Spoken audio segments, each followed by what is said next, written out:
Hello, welcome to this audio recording of the final book, the final chapter of Emily Wilson's translation of Homer's The Odyssey. You're almost there. You'll be part of a rare group of people who have read the entirety of this great text. Book 24 she entitles Restless Spirits. Then Hermes called the spirits of the suitors out of the house. He held the golden wand with which he casts a spell to close men's eyes or open those of sleepers when he wants. He led the spirits and they followed, squeaking, like bats in secret crannies of a cave, who cling together, and when one becomes detached and falls down from the rock, the rest flutter and squeak. Just so, the spirits squeaked and hurried after Hermes, lord of healing. On open roads they crossed the ocean stream, went past the rock of Leucus and the gates of Helios the sun, and skittered through the provinces of dreams, and soon arrived in fields of asphodel, the home of shadows who have been worn to weariness by life. They found Achilles' ghost there, and Patroclus and Ajax, the most handsome of the Greeks, after unmatched Achilles. Agamemnon had just arrived to join them in deep grief for his own death, and with him came the others killed by Aegisthus and his bodyguards. Achilles' ghost spoke first. "O Agamemnon, men used to say that out of all the heroes, Zeus, lord of lightning, favored you the most, because you had command of a great army in Troy, where Greeks endured the pain of war. But death, which no man living can avoid, was destined to arrive at the wrong time. If only you had died at Troy and won the glory of your rank as a commander, all of the Greeks and allies would have built a tomb for you, and afterwards your son would have received great honor. As it is, it was your fate to die a dreadful death." The ghost of Agamemnon answered him, "Achilles, son of Peleus, you were lucky to die at Troy, away from Argos. The finest warriors of Greece and Troy fought round your corpse and died. You lay, a hero, magnificent amid the whirling dust. Your days of driving chariots forgotten. We fought all day and would have fought forever, but Zeus sent winds to stop us. Then we brought you back to our ships and laid you on a bier, away from battle, and we bathed your skin in heated water and anointed you with oil. We wept for you and cut our hair. Your mother heard the news, and with her nymphs she came up from the waves. An eerie wailing sounded across the sea. The men began to tremble, and they would have rushed on board if wise old Nestor had not made them stop. He always had the best advice for us, and said, 'My lord, stay here. It is his mother coming with her immortal water nymphs to find her own dead son.' At this, the Greeks regained their courage. The old sea king's daughters gathered around you, weeping, and they dressed you in clothes of the immortals.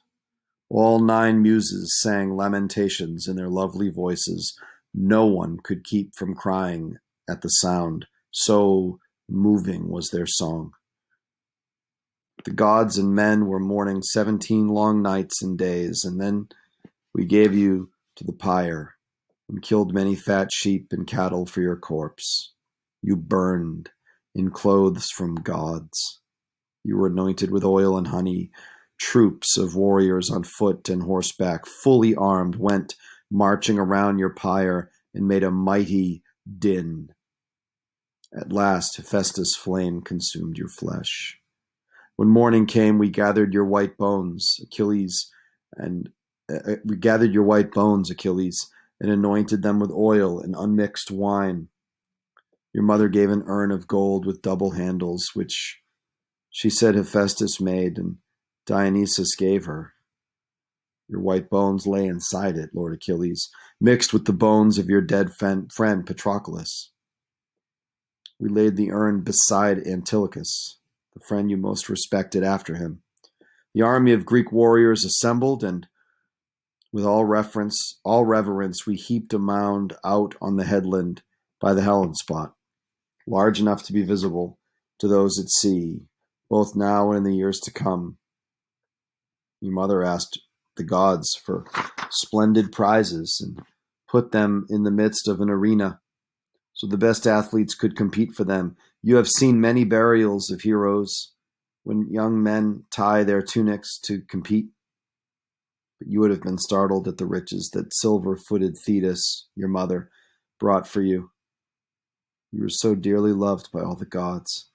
You did not lose your name in death. Your fame will live forever. Everyone will know Achilles. As for me, what good was it that I wound up in the war? When I came home, Aegisthus and my wicked, fiendish wife murdered me. Zeus had planned it. While they talked, Hermes the guide came near them with the suitors killed by Odysseus. The two great lords, astonished at the sight, rushed up to them, and Agamemnon's spirit recognized the son of his old friend Menelaus, with whom he stayed in Ithaca. He said, Amphimedon, what happened to you all? Why have you all come down here to the land of darkness? You're all so young and strong. You must have been the best boys in your town. Maybe Poseidon raised great waves and winds to wreck your fleet? Or were you all attacked by men on land while you were poaching cows or flocks of sheep or fighting for a city and women? You must tell me. We're friends. Do you remember when I visited your home, when Menelaus and myself were trying to persuade Odysseus to join the fleet and sail with us at Troy? It took a whole damn month to cross the sea. We had to work so hard to sway that man who sacked the city. Amphimedon's spirit answered, Great General, Agamemnon, yes, I do remember everything you say, and I will tell in every gruesome detail the manner of our death. Odysseus was gone for many years. We came to court his wife, who had no wish to marry us, but would not tell us so or make an end. She planned black death for us and tricked us, too. She set a mighty loom up in the hall and wove a wide, fine cloth and said to us, Young suitors, now Odysseus is dead, I know that you are eager for the wedding, but wait till I am finished with this cloth so that my weaving will not go to waste. It is a shroud for when Laertes dies, so that the women in the town do not blame me because a man who gained such wealth was buried with no winding sheet. Her words convinced us. So by day she wove the cloth, and then at night by torchlight she unwove it. For 3 long years she fooled us. When the hours and months had passed, the 4th year rolled around, and then a girl who knew the truth told us, and we found her unraveling her work.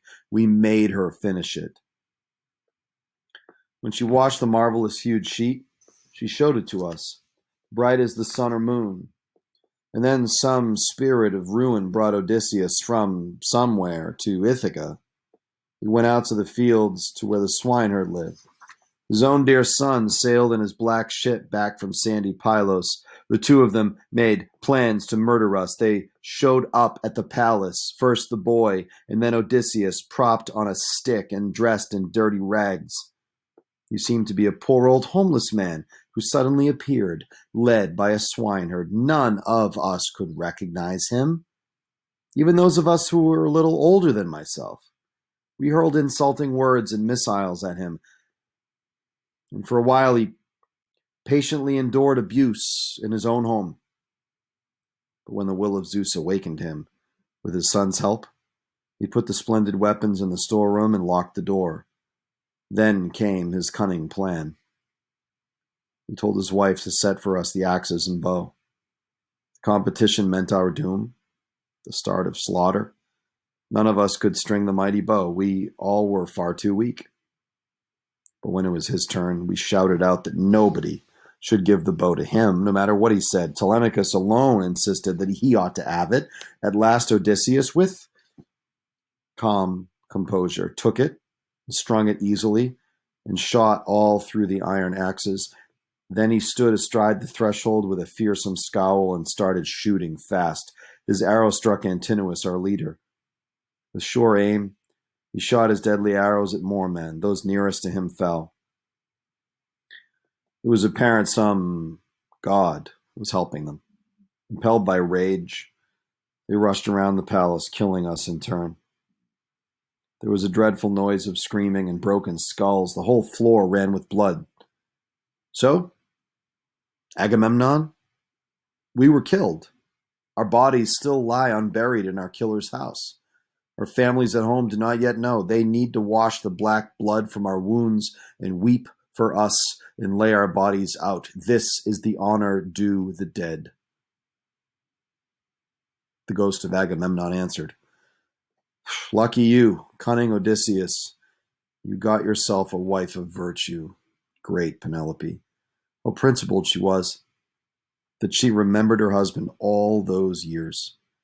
Her fame will live forever, and the deathless gods will make a poem to delight all those on earth about intelligent Penelope. Not like my wife, who murdered her own husband. Her story will be hateful. She will bring bad reputation to all other women, even the good ones. So they spoke together, standing in Hades, hidden in the earth. Meanwhile, Odysseus and his companions had left the town and quickly reached the farm, won by Laertes long ago. He fought hard for it, and his house was there. The slaves who had to do his wishes lived and slept and ate their food in quarters that surrounded the central house. One was from Sicily, the old slave woman who took care of him out on the countryside. Odysseus spoke to his slaves and to his son. Go in, choose the best pig, and kill it for our dinner. And I will test my father to find out if he will know me instantly on sight, or not. I have been absent for so long. At that he gave his weapons to the slaves. They quickly went inside. Odysseus walked to the fruitful orchard on his quest.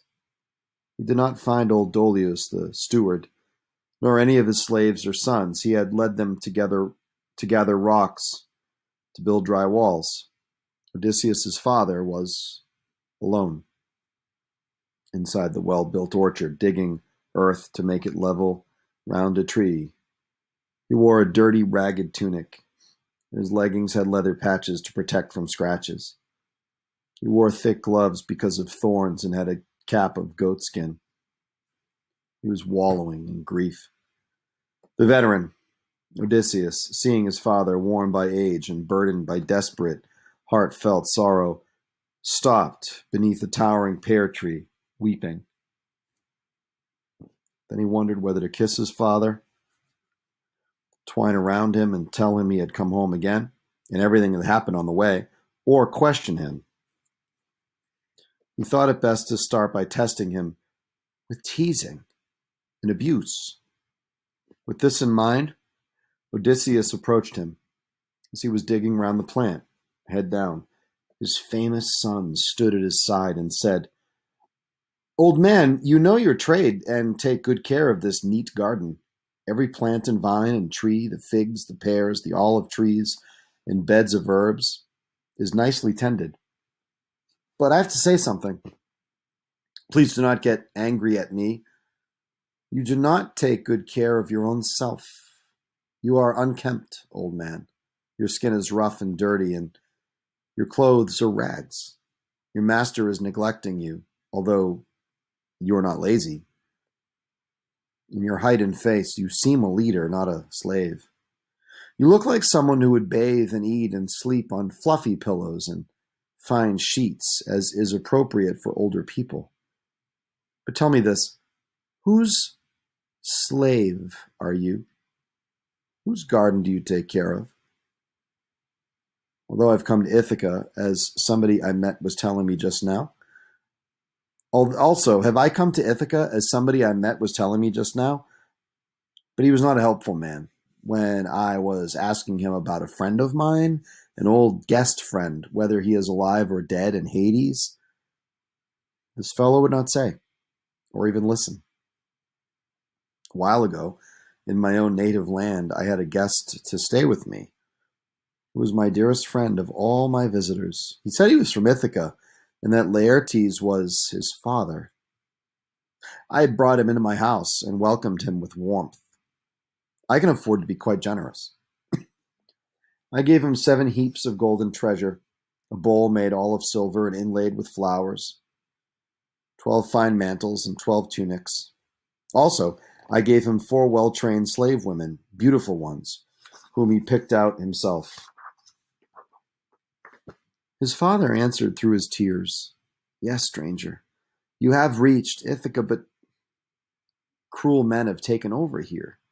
You will receive nothing for all those gifts. If you had found him still living in this land, he would have matched your gifts and welcomed you with open arms before he sent you home. Initial kindness deserves due recompense. But tell me now, how long is it since that unlucky man visited you? Your guest was my own son. Perhaps fish ate him out at sea, so far from home and family, or birds and beasts ate him on land. His mother did not lay his body out and weep for him, nor I, his father, nor Penelope, his wife, a wise and wealthy woman. She's not closed her own husband's eyes or given him a funeral. The dead deserve this honor. But tell me now, who are you? From what city? Who are your parents? Do you have a ship docked somewhere which conveyed you here with friends and crew? Or did you sail as passenger on someone else's ship which now is gone?" Lying Odysseus replied, "I will tell you the truth completely. I am from Alabas, and I have a palace there. My name is Pirithous. I am son of King Athedas, son of Polypemon. An evil spirit struck me, and I came from Sicily against my will. My ship is docked away from town. It is 5 years since poor, unfortunate Odysseus came to my home. As he was setting out, we saw good omens, birds towards the right. So we were hopeful we would meet again as friends and share more gifts." At this, a cloud of black grief wrapped itself around Laertes. He poured 2 handfuls of the ashy dust over his gray old head and started sobbing. Odysseus felt heart-wrenched to see his own beloved father in this state. Sharp pain pierced through his nostrils. He rushed up to him and threw his arms around him, kissing him and saying, "Father, it is me. I've been gone for 20 years and now I'm home in my own father's country. Stop your tears. I will explain, though we do not have long. I killed the suitors in my house. I took revenge for all the pain they caused." Laertes answered, "If you are really my own son, Odysseus, come home. Show me a sign. Let me be sure of it." Odysseus was quick to answer. "First, look at the scar made by the boar's white tusk when I had gone to Mount Parnassus. You and mother sent me to see my grandfather, Autolycus, and get the gifts that he had promised me. Next, I will tell you all the trees that grow in this fine orchard, which you gave me. When I was little, I'd follow you around the garden, asking all their names. We walked beneath these trees. You named them all and promised them to me. 10 apple trees and 13 pear trees, 40 figs, 50 grapevines, which ripen one by one. Their clusters change as the weather presses from the sky, sent down by Zeus." At that, Laertes' heart and legs gave way. He recognized the signs Odysseus had given as clear proof. He threw both arms around his ruthless son, who caught him as he fainted. When his breath and mind returned, he said, "O Father Zeus, you gods are truly rulers of Olympus. If it is true, the suitors have been punished for all the monstrous things they did, but I am terrified the Ithacans may soon attack us here and spread the news around to all the towns of Cephalonia. Scheming Odysseus said, "Do not fear. Come to the farmhouse, where I sent my boy to go with the two herdsmen to prepare dinner as fast as possible." With this, the son and father walked toward the house. They found them serving generous plates of meat and mixing wine. Slave from Sicily washed brave Laertes, and she rubbed his skin with olive oil and wrapped a handsome cloak around him. Then Athena, standing near, made him grow taller and more muscular. When he emerged, Odysseus was shocked to see him looking like a god. His words flew fast. "Oh, father, you look different. A god has made you taller and more handsome."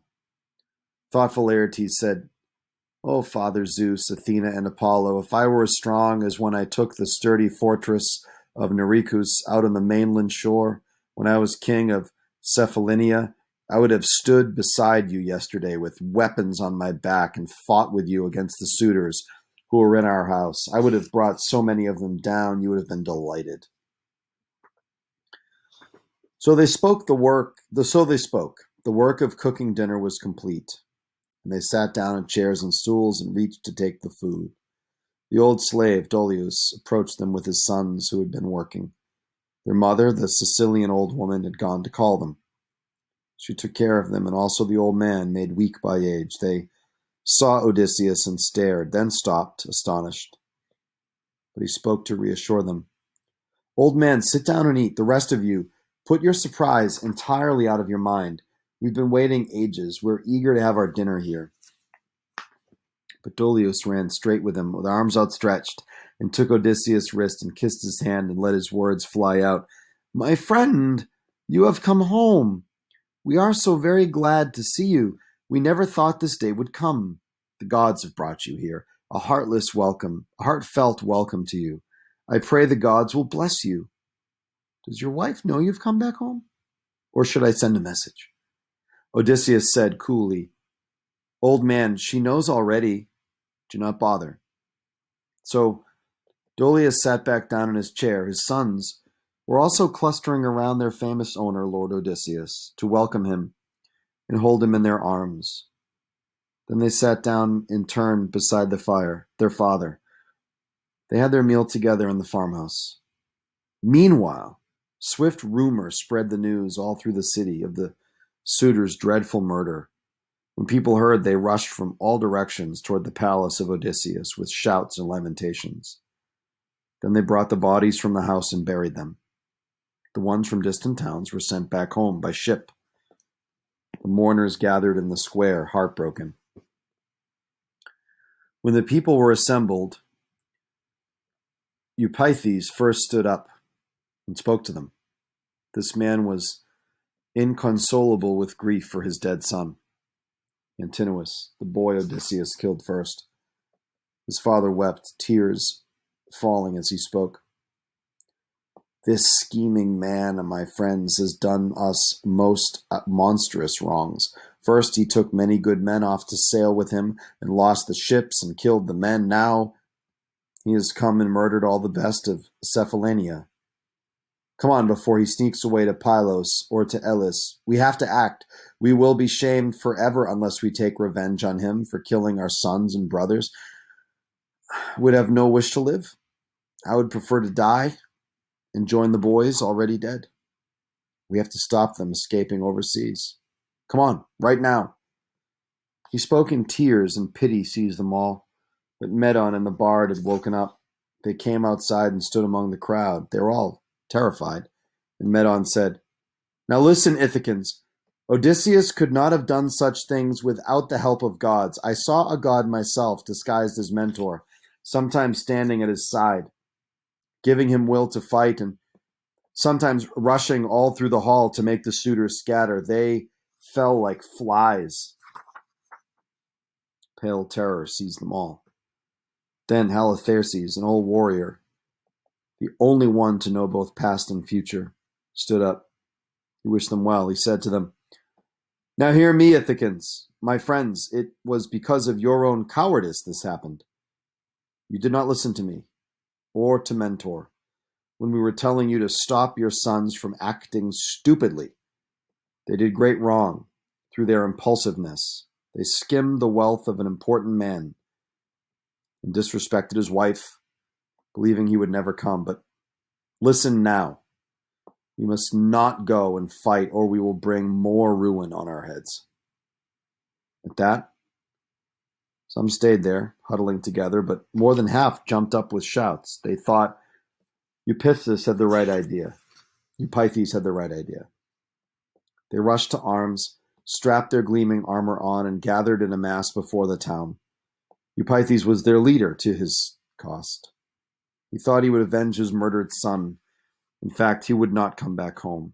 It was his fate to die out there. And then Athena spoke to the son of Cronos, Zeus. Father Zeus, highest of powers, tell what hidden thoughts lie in you. Will you now make yet more war and bitter strife, or join the sides in friendship? The gatherer of clouds replied, My child, why ask me this? The plan was your idea, to have Odysseus come take revenge. Do as you wish, but here is my advice. He has already punished all the suitors, so let them swear an oath that he will be the king forever, and let us make sure the murder of their brothers and their sons will be forgotten. Let them all be friends, just as before. Let them live in peace and in prosperity. Athena was already eager. At these words, she swooped down from Olympus. Meanwhile, they had finished dinner. Battle-scarred Odysseus said, Somebody must go and see if they are coming near. The son of Dolius obeyed and went. As he stepped out, he stood across the threshold, and he saw them all near to the house. At once his words took wings. He told Odysseus, Those men are near. We have to arm, and fast. They quickly armed. Odysseus, his son, and their 2 slaves made 4, and Dolius and his 6 sons. Laertes and old Dolius were also needed as fighters, though they had great hair. When all of them were dressed in gleaming bronze, they opened up the gates and went outside. Odysseus was leading them. Athena came near, disguised as Mentor. When he saw her, weathered Odysseus was glad and turned towards Telemachus and said, Now, son, soon you will have experience of fighting in battle, the true test of worth. You must not shame your father's family. For years, we've been known across the world for courage and manliness. Telemachus inhaled, then said, Just watch me, father. If you want to see my spirit, I will bring no shame onto your family. You should not speak of shame. Laertes, thrilled, cried out, Ah, gods, a happy day for me. My son and grandson are arguing about how tough they are. With glinting eyes, Athena stood beside him and said, You are my favorite, Laertes. Pray to the bright-eyed goddess and her father, and then lift and hurl your spear. As she said this, Athena breathed great energy inside him. Laertes quickly raised and hurled the spear and struck Eupeithes through this bronze-cheeked helmet, which did not stop the weapon. It pierced through. Then with a thud he fell. His armor clanged around him on the ground. Odysseus charged the front line, his radiant son beside him. They hacked with swords and curving spears. They would have killed them all and made sure none of them could go back home. But then Athena spoke. Her voice held back the fighters. Ithacans, stop this destructive war. Shed no more blood and go your separate ways at once. Her voice struck them with pale green fear and made them drop their weapons. They were desperate to save their lives, and they turned back toward the city. Unwavering Odysseus let out a dreadful roar, then crouched and swooped upon them, just like an eagle flying from above. But Zeus sent down a thunderbolt, which fell in front of his own daughter, great Athena. She looked at him with steely eyes and said, Odysseus, you are adaptable. You always find solutions. Stop this war, or Zeus will be enraged at you. He was glad to obey her. Then Athena made the warring sides swear solemn oaths of peace for future times. Still in her guise, as mentor.